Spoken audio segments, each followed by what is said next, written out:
Guys, so I'm actually going to use this for two of my devices. So the Ethernet switch, how to set it up is to plug it in. Now, in many articles just kept Japan, your plugs may look different. This is the one that I have in the US.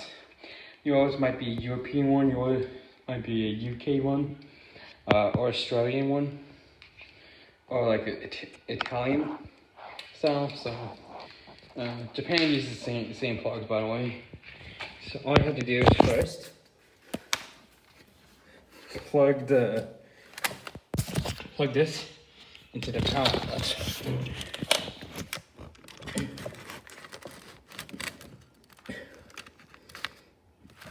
Okay, it's in.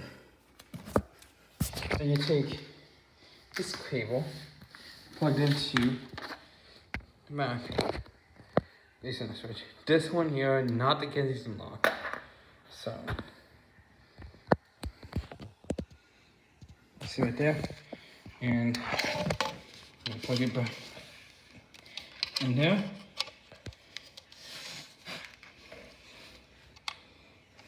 See, did all this first. Now we need to take a 1-inch cord.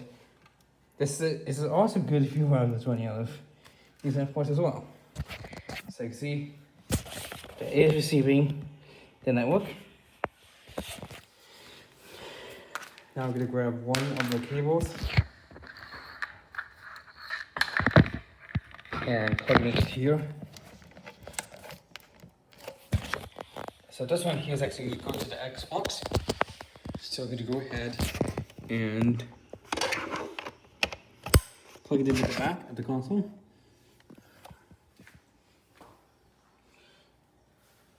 And then I want one for my Blu-ray. So, it doesn't matter which port you put these cables in. I just found it easier to plug it in like this, because it's very oriented. Now this can also go for his computer as well. So, there's like Ethernet port in the back. So let's actually boots out. Right there.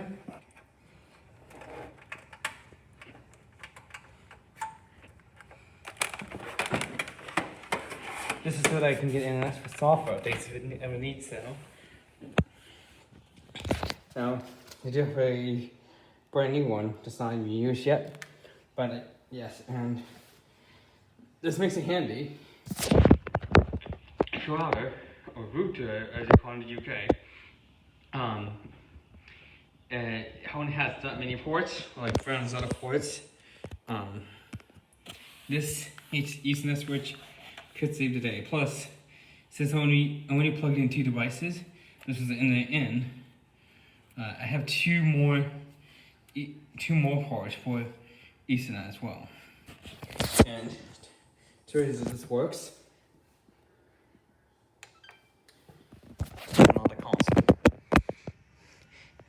And then the port should light up.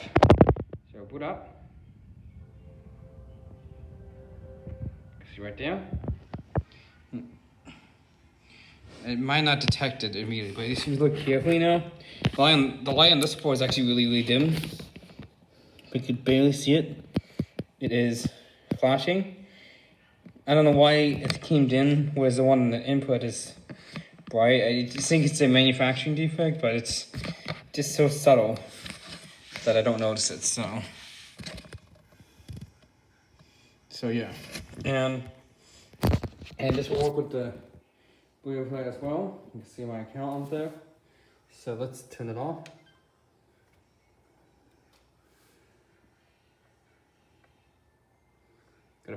I did that to fully turn it off. Now it works with the Roku as well, but I don't have the right adapter for it. So now if I turn this on.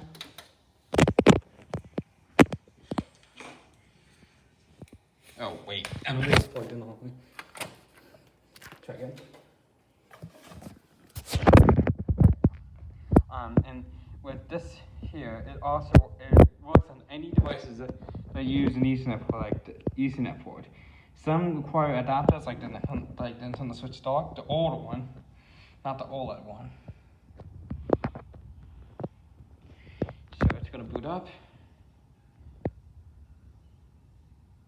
Wait, it didn't come. But yeah, with this, you can bridge. You basically this is kind of like a USB hub. So you insert one cable and you bridge it out into 4. And the reason this one doesn't have the steam sticking out, that's a clip, so I can actually easily yank it off very easily. It still works. It's just it disconnected because it's so loose. And got the Blu-ray load up, and you can see this one also has a low LED. You can see it's flashing. I'm gonna turn it on. But yeah, when the horses are on, these style lights will not be lit, except the one that's connected to the router. Here. I know in the UK they pronounce it a router. In the US and all other states, we pronounce it as a router. So, and this actually is gonna be. This can be handy when you only got when you're running out of Ethernet ports on your router, or you only got one Ethernet port in your room. It basically bridges from one cable into 2. One Ethernet port into 4. So, and when you have these connected, this is an unmanned switch, by the way, so it's going to have the same speeds on every port. So that's the best one to get, actually. You don't have to get this net you want to have. You can get whatever you want to choose, either TP-Link. There's a lot of reputable brands, not just Netgear. So yeah, and with this you can actually, it's especially good because if you have only one port in your room, or you're running out of Ethernet ports on your router, you can expand using the switch here. You see here, and having more ports that you buy means you got more ports if you want to connect more devices, as you can see here. So yeah. Now the Ethernet cables do work on the Wii and the Wii U. That's what we were on. But you need the USB adapter for those, like I did here. That one they will not work with the Wii U because of USB 3, not USB 2. So, and one main reason why you want to go with a wired connection like this is for a better stable connection, especially when you're gaming or streaming. Having a wired connection is stablest way to do it. So it's the stablest way to do it, and everyone would do it if they want to. Especially if you got 2 computers in one room and they both have Ethernet ports, but you only got one Ethernet port in the wall, then this switch can actually help you. Of course, you're gonna have to buy an additional Ethernet cables because this takes up one of your cables, you can see here. So if you only have one cable and you got the switch, better get a few more, more than enough for this. And this is a 5-port one. The 5/5 port is one that's Ethernet in, and all the rest of the ports are Ethernet out. So you can see here, I still got room for 2 more devices that use Ethernet, as you can see. So yeah.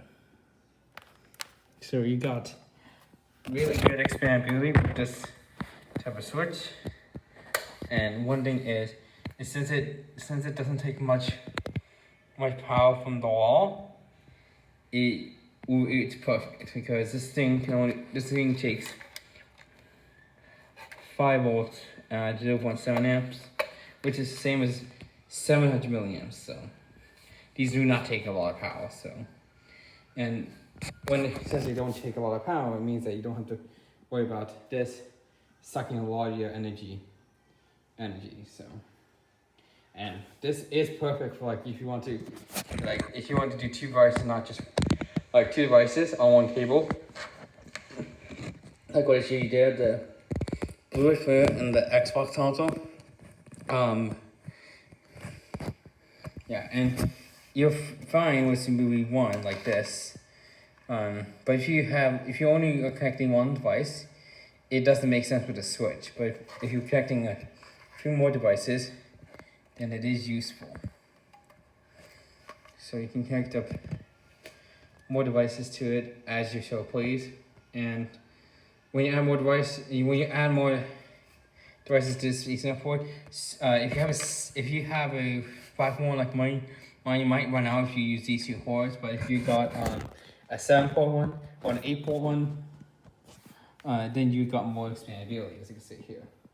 And the only main goal for having an Ethernet switch like this is being able to expand the Ethernet ports and use Ethernet for like the devices. And you can also use this for your computer as well, and the computer won't really notice it as well. And yes, and with Ethernet switches being reasonably priced, you can actually get these for like, I think around like $20 in the US. In the UK, they actually might price it differently, but in the US, I think it's around $20, on the $20 mark, because these are very cheap. So this one, I had this for like a few years and it's still going strong. As you see here. It's still been working, very reliable, and it helps with when you run out of ports. You can have it plug into the ports here. So especially if you have like a computer, then you plug it into an open port. If you have like guys that also use it, you can also plug it into other ports. So you got really big expandability with an Ethernet switch. You can get like more ports for more expandability, but you can actually use these for the access control system, as I saw in videos. Someone uses this for the access control system. Use one of the ports of the switch for the access control system. So these are really, really handy for connecting all your Ethernet devices. So, and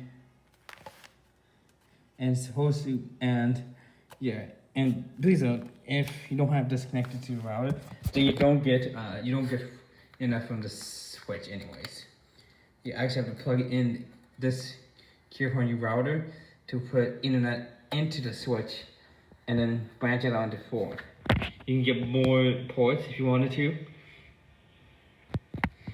But you see, I only needed 2 devices to connect, so 2 ports are still open, as you can see. And with this, if you add more with another cable, you're gonna fill up if you connect up the computer into this port, you're gonna fill up that port. You're gonna have 1 port left. If you plug in another device to this one, you also fill it up as well. And when you do that, you basically have all the ports filled up, and you gotta get one that has more ports, or better yet, just get another 5-port one and just branch it off the other cable. Now you could not just plug in this into another switch, because then that's going to really decrease the speeds of it, and that's like it's especially on power strips. You cannot tap power strips into power strips, so just have it separately, and then it will work fine. And yes, and that's going to be it for today on how to set up an Ethernet switch for for devices like the Switch, Xbox, or even Blu-ray player, and possibly the Wii and Wii U. So, yes. So, so once you get this to work properly, once you get an Ethernet switch like this, you get better connections. Now, if you don't have Ethernet ports in your room, then you can get one of those power line adapters get one of those power line adapters that use the electricity in your wall to push the internet through. But the one I have here, you can see that white one, is part of the one over there. So, yes, and it's kind of like a power line adapter. But yes, this will branch out the connections and make for a good way to connect up to multiple devices without ever having to worry about having two Ethernet ports on your router, or like less ports than you need. So yeah. Alright guys, George.